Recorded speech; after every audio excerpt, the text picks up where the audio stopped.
En este pequeño video veremos cómo identificar cuál es el cateto opuesto y cuál es el cateto adyacente de un triángulo. Pero para eso es muy importante primero determinar en dónde nos encontramos. En un triángulo rectángulo, recuerden, hay, como en todo triángulo, hay tres ángulos. Este siempre vale 90 grados. El ángulo recto siempre vale 90 grados. Nuestro estudio lo realizaremos con respecto a los ángulos alfa y beta.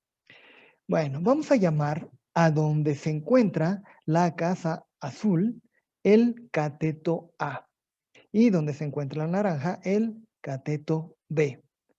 La hipotenusa siempre es C.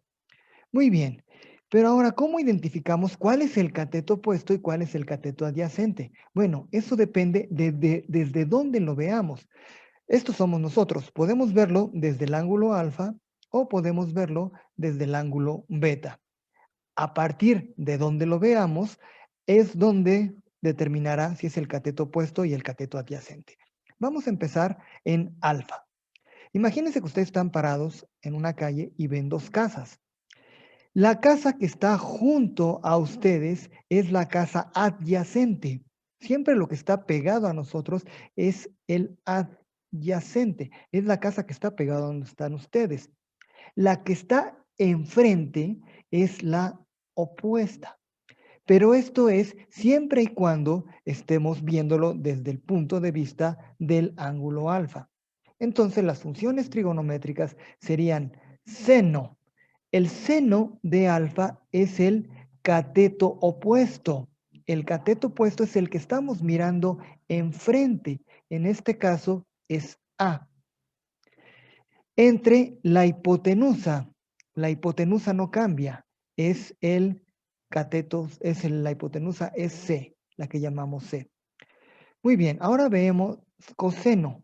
Coseno del ángulo alfa es igual al cateto adyacente. ¿Cuál es el cateto adyacente? El que está pegado a nosotros, en este caso es B, el que tenemos a un lado, entre la hipotenusa, que no cambia, y es C.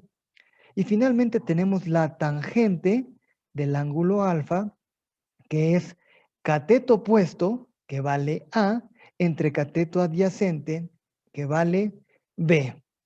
Muy bien, pero esto es si nosotros lo miramos con respecto al ángulo alfa. Pero ¿qué pasa si ahora nos movemos? Ahora nos vamos a mover y nos vamos a poner en el ángulo alfa, en esta esquina. Seguimos viendo las dos mismas casas. Las casas no cambian. El nombre de los catetos no cambian, siguen siendo A y B. Lo que sí cambia es cuál es el opuesto y cuál es el adyacente. En este momento, la casa que está junto a nosotros es la del cateto A. En este momento, esta pasa a ser el adyacente. Y la casa que está enfrente pasa a ser la opuesta. Entonces, este es el cateto opuesto. Aquí las funciones trigonométricas van a tener también un cambio. ¿Por qué? Porque cambian los catetos. Entonces, vamos a ver. El seno de beta es igual al cateto opuesto, pero en este caso el cateto opuesto es el que tengo hasta enfrente, que es donde está la casa naranja, y es B, entre la hipotenusa, que nunca cambia. El coseno de beta es igual al cateto adyacente. ¿Cuál es la casa que tenemos junta? Ah, pues la que vale A entre la hipotenusa, que vale C.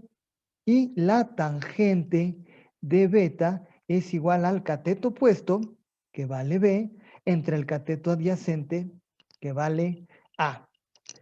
Como podemos observar, aunque las funciones trigonométricas pueden parecerse, depende mucho desde qué punto de vista, desde qué ángulo lo vean. Entonces recuerden, si ustedes están parados en el ángulo beta, este es el adyacente y este es el opuesto, porque es el que está enfrente. Sin embargo, si nosotros nos vamos a mover de lado, nos vamos a pasar acá, entonces este, permítanme borrarlo, el cateto A pasa a estar enfrente de nuestra persona, es el opuesto y este es el adyacente. hay dos cosas que nunca cambian, la hipotenusa y el ángulo recto. Estas dos cosas permanecen constantes y por eso no hacemos referencia. Gracias, chicos. No olviden suscribirse.